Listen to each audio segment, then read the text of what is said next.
chers compatriotes, à l'occasion de la célébration de l'accession de notre pays à la souveraineté internationale, je vous invite à donner à ce 57e anniversaire sa pleine signification. En effet, évoquer le fait fondateur de notre indépendance simplement pour s'en réjouir réduirait, à mon sens, son ampleur et toute sa signification. En faisant mémoire de ces pages de notre histoire, nous devons nous souvenir que cette conquête est avant tout l'aboutissement de l'effort et du sacrifice de toute une génération de compatriotes, agriculteurs, commerçants, employés et intellectuels réputés dans toute la sous-région, qui ont été la fierté et l'honneur de notre peuple dans la période difficile qui a précédé notre indépendance. Nous devons leur rendre un hommage mérité, car ce sont eux, les vrais bâtisseurs de notre souveraineté. Leur dévouement à la cause nationale doit être source d'inspiration pour les générations suivantes. Nous devons renouveler à notre tour cette volonté de bâtir une nation forte et prospère. Il est important qu'à leur image, les jeunes, hommes et femmes, ainsi que toutes les forces vives de la nation, participent aux efforts que requiert le progrès social et économique au bénéfice de tous. Car c'est ainsi que l'on peut définir le vrai patriotisme. Celui qui, loin des considérations partisanes, construira, dans un élan partagé, un nouveau destin à notre nation. Nous devons désormais faire face à de nouveaux défis. Mes chers compatriotes, notre pays ne peut rester à l'écart des changements qui agitent le monde.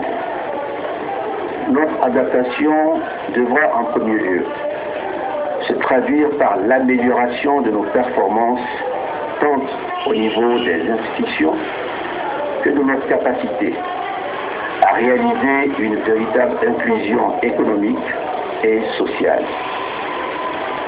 Nous franchirons cette nouvelle étape en libérant les énergies et l'immense potentiel de nos compatriotes dans l'ensemble du pays.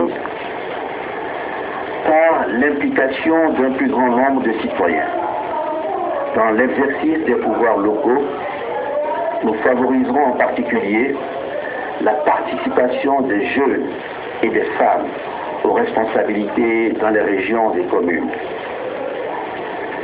Unis par l'attachement à la patrie, animés d'une volonté commune et héritiers de la vision des héros de l'indépendance, ils seront les artisans de la réussite nationale.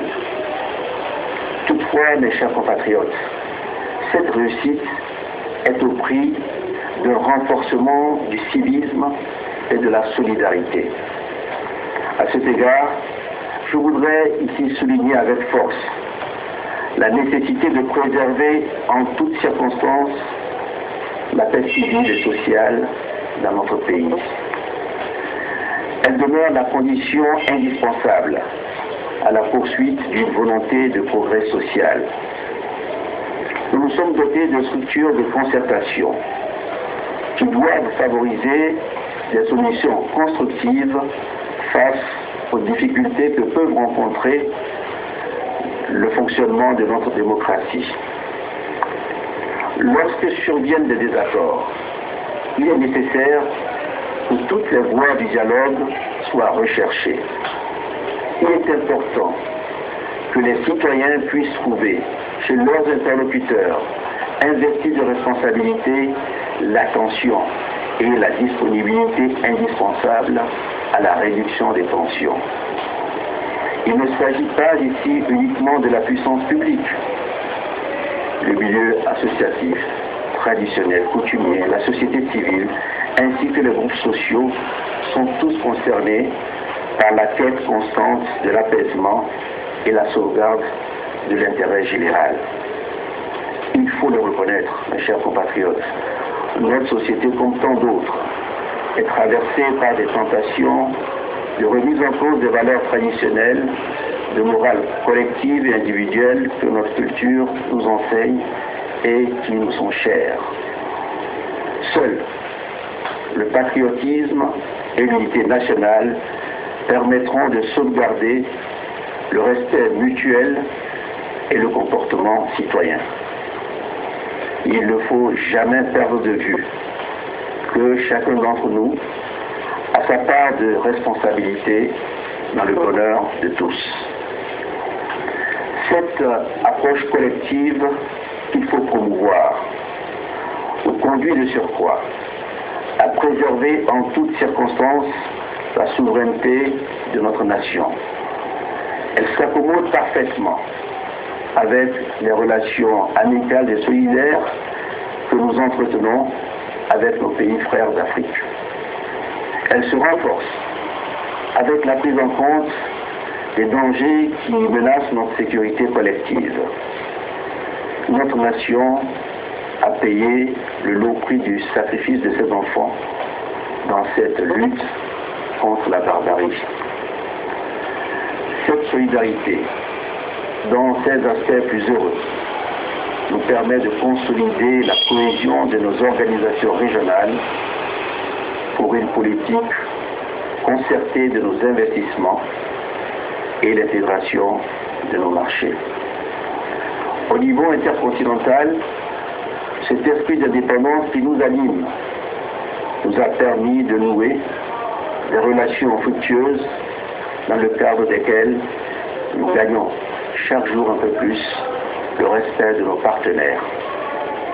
Notre politique d'ouverture, le professionnalisme de notre secteur privé sont des facteurs propres à encourager la venue de tous ceux qui souhaitent participer à notre développement dans le respect de nos règles.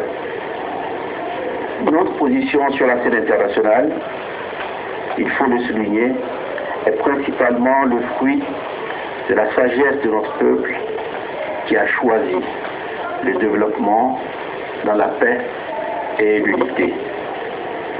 Toutefois, ces valeurs essentielles ne pourront se pérenniser sans satisfaire à une triple exigence. Préserver nos acquis démocratiques, assurer la sécurité de notre peuple et veiller à l'intégrité de notre territoire national. En ce 57e anniversaire donc, je tiens à nous convier tous ensemble à faire revivre et redonner chaque jour tout son sens à cette richesse acquise de haute lutte. J'encourage nos forces de défense et de sécurité qui accomplissent leur devoir dans des conditions parfois difficiles. Elles sont tout à la fois notre fierté et notre rempart. Je les invite à maintenir la discipline, le sens du dévouement et la culture de l'esprit républicain dans l'exercice de leur mission. Bonne fête de l'indépendance et que Dieu bénisse notre cher Togo.